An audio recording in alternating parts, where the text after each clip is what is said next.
Hello, everybody. Hey, I'm super excited to share with you the 8 lessons that I learned during my first offshore sailing trip. Recently, a friend and I, we sailed, quote unquote, from Seattle to San Francisco. I do the quotes or the air quotes because probably about 60% of the time we were motoring, which is relevant to one of the lessons learned.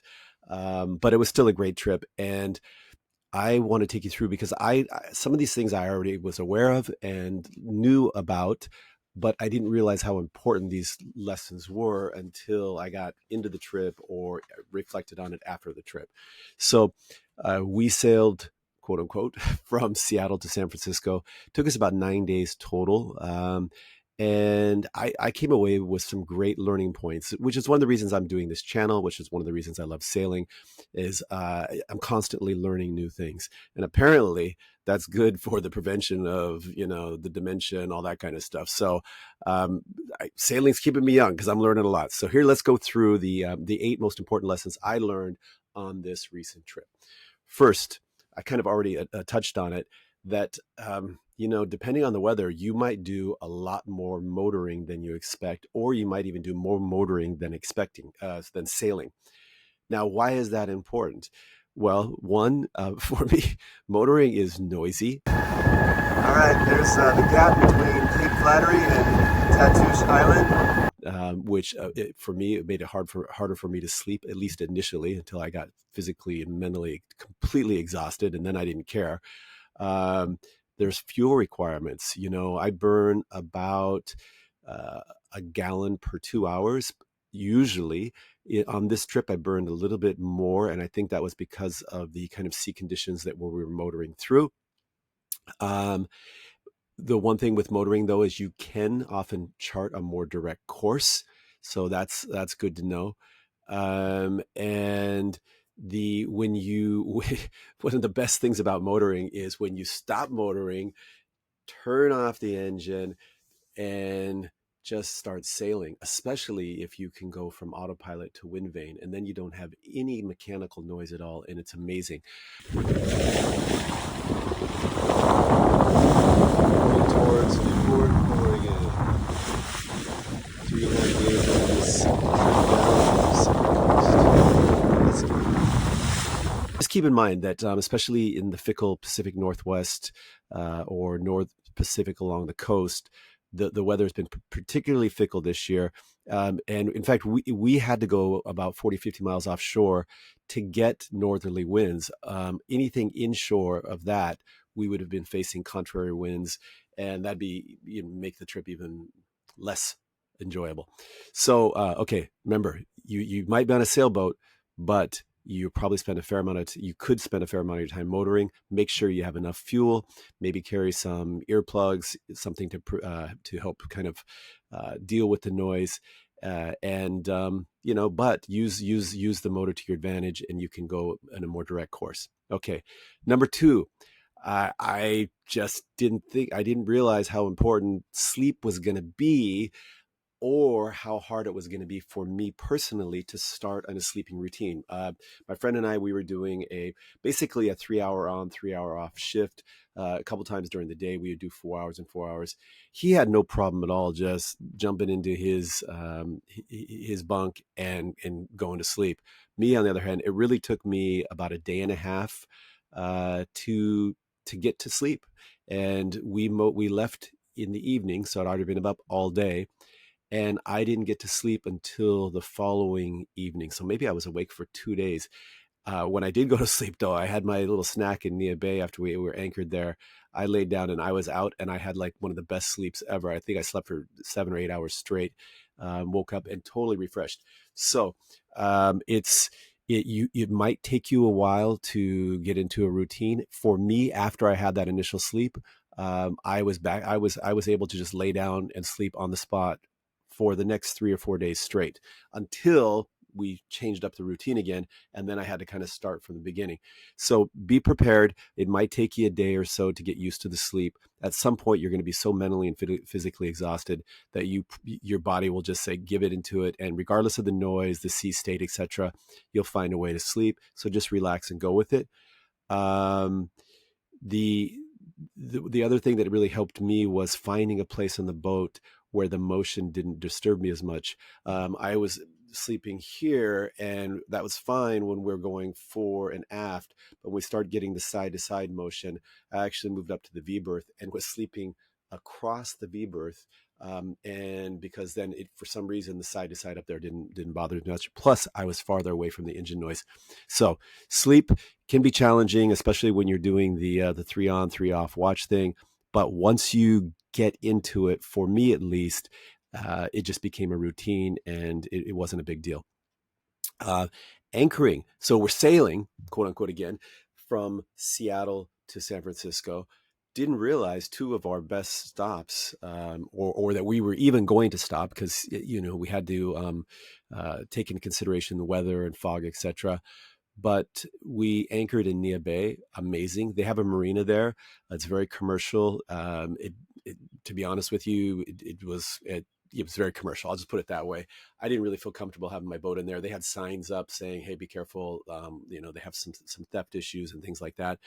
But we went out to this anchorage, and we were one of three boats in this huge anchorage, very, very solid mud bottom that was very, very sticky. We have our anchor watch, and we didn't drag at all, even though the winds were relatively strong.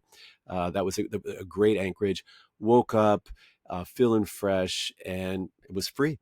The second anchorage we did was down at Drake's Bay, about 5 6 hours before you get to the Golden Gate Bridge, and it was a similar situation, except it was a sandy bottom, beautiful anchorage, free, and strong winds. But because the sand was so, I guess, what's the word, um, anchor friendly, we didn't drag anchor at all. And for me, when I've slept at anchor before I had the anchor alarm, and when I was out with my family, etc., I'd probably wake up, I don't know, 6 or 7 times a night, look out and see if we're moving at all. And it's even with that, it's tough to tell.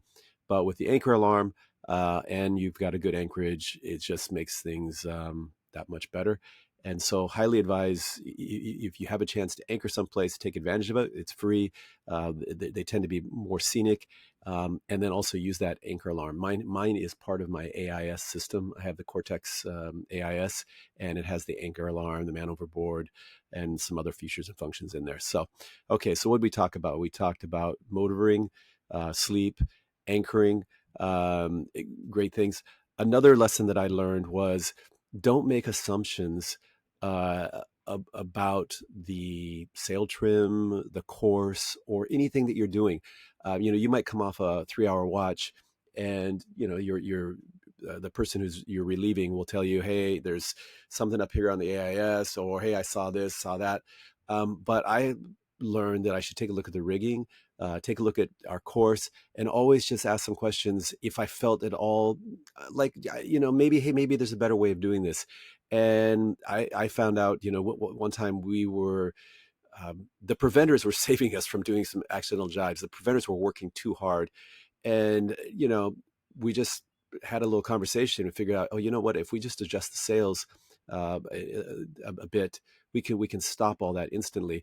And I'd made the assumption that my friend knew what he was doing, and he'd made the assumption that I knew what I wanted to do, so neither one of us touched that.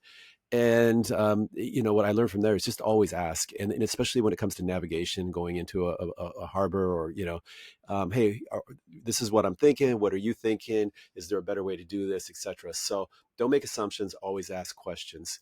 Um, so that's number four. Number five. Oh gosh, this one's kind of embarrassing. When you go into a marina, check the depth in the marina. Doesn't matter if you see other sailboats, bigger boats than yours, etc. Check the depth. We went into the marina in Newport, Oregon, tied up at the guest dock, no problem. Went up to the office, registered, told them what slip we were in. They said, great. They had all the specs of the boat. They didn't mention anything to us. I never assumed, thought to ask. And turns out in the morning, we were all ready to leave at 8, and we couldn't, because there was a bit of mud, and it was too shallow. We couldn't get through. And so we were stuck for 2 hours waiting for the tide to come in. It was okay. My friends suggested that we practice some things on the boat, like just some different things with the whisker pull and some other things like that. So we put the time to good use. But God, what if it would have been a rockier bottom or something like that? So I took that lesson. I'd always assumed that, well, it's a marina, there are other boats, so it's got to be deep enough. Well, you know what they say about making assumptions. So don't do that. Okay. Number 6. People know this, but preventers are important. Okay. I've sailed in the Puget Sound and other places, never used a preventer, and never really felt the need. Kind of wanted to have one. Had some preventers put on in Seattle. Thank you, Yacht Fitters. They did an awesome job. And we started using them offshore. And when we started sailing downwind, we had like a 2.5 day stretch where we were going downwind, 20 to 25 knot winds. Seas, averaging 5 to 6 feet, sometimes, up to 10 or something like that.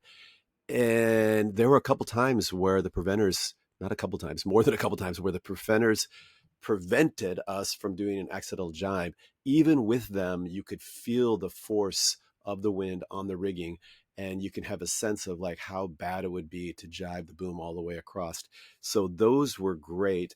And then after we made the sail trim adjusted that I mentioned, the preventers didn't come into play as much, but that peace of mind is super, super nice to have. And I'm a convert, man. They are amazing. So yeah, if you don't have preventers, get them. And if you have them, definitely use them. Another important lesson that I learned is uh, trust your boat and your gear. There were a couple situations, and that'll be related to the last lesson that I'm going to come to, but a couple situations where I got a little bit nervous about the sea state, about the conditions we were going through. And I realized, you know what, there's really nothing we can do here except to just keep going forward. It's not like we can turn around and tie up at a dock. I mean, we're out in the middle of the Straits of Juan de Fuca, for example, and pretty rough seas, and you just have to trust the boat and go, and just calm down, let the boat do what it's designed to do, and sooner or later you'll get through to the other side. So when I started, kind of using that mentality or adopting that mentality, it made the whole trip much more enjoyable. Trusting the boat. Once I got my wind vane dialed in, I got a new hydro vane prior to this trip, and I'd been able to test it in the Puget Sound, but that's not the ideal testing grounds. But once I got it dialed in offshore and I started to trust it, God, what a load off when you're, going downwind for 2.5 days and you've got a friend, a silent friend who just steers the boat perfectly and adapts as you're surfing down waves and just corrects, doesn't make any noise, don't have to feed it. Just awesome. So trust your boat, trust your equipment. And if you don't trust your equipment, dial it in so you can trust it, because that's really important. Okay. Last, most important lesson learned for me it happened on the first night. Now, we had been so intent on looking at the weather offshore that we really wanted to hurry up and get out past Nia Bay, get into the Pacific, and catch what we hoped to be was going to be favorable winds, especially if we got about 40, 50 miles offshore. So we were focused on that. But it was about 4 or 5 hours into that first night where I started thinking, you know what? We've got an outgoing tide against incoming winds. And I kind of remember, and it was like right about Port Townsend, I kind of remember there's this place called Point Wilson that's notorious in these conditions for just having really unsettled seas, and bad things happening to sailboats and powerboats in the Pacific Northwest. It's probably one of the trickiest places in that area of the Puget Sound. And about an hour before we hit Port Wilson, I just mentioned to my friend, I was like, hey, we are going through Point Wilson, and it's outgoing tide versus contrary winds. He's like, yeah, we'll be fine, and we were, but about a half hour after that, the seas got really confused. They were coming in from all directions. I wish I could have videotaped it, but I was too busy holding on. And it was not a very fun way to end my watch. My friend came up and then he guided us through the next 3 hours. And by the time I came back on my second watch, the sun was coming up. The seas had kind of moderated a bit. But if I were to go back and do that again, and being aware of that, the guidebooks all advise, if you're going through, if you have to go by that area in those conditions, you should go to the east a bit more and hug the coast of Whidbey Island, and you can avoid much of the turmoil or those kind of unsettled seas around Point Wilson. So if we had been thinking about, if we would have thought about the weather between us and the Pacific, instead of only just focusing on the weather patterns of the Pacific, we probably would have had a smoother start to the trip. So, what's the point? What's the lesson here? You're looking at the big picture, but don't forget the small picture between here and where the trip really starts. So, here in San Francisco, for example, um, I'm looking at the weather, the southbound from San Francisco down towards Monterey and farther down the coast. But I also got to look at the tides and conditions just to get out underneath the Golden Gate Bridge and make it around the corner out there. So, and if I didn't do that, I mean, the currents coming in can be contrary 4 or 5 knots, which in my boat would just make us be standing still. Likewise, if I were to go on a ebb tide and strong winds coming in the opposite direction, it can be really rough out there. So you got to time it right, and that's it's common sense. But you know what they say: common sense ain't so common. So, and so look at the big picture, but also look at the smaller stuff that's going to get you to where you want to go. Hope all that makes sense. I had an amazing time, and I'm sure that every time I go out, there'll be other lessons learned. If you have any suggestions or any advice that you'd like to share, please do put it in the comments, or add some links, etc. Thank you so much for watching and listening. Take care, everybody. Cheers.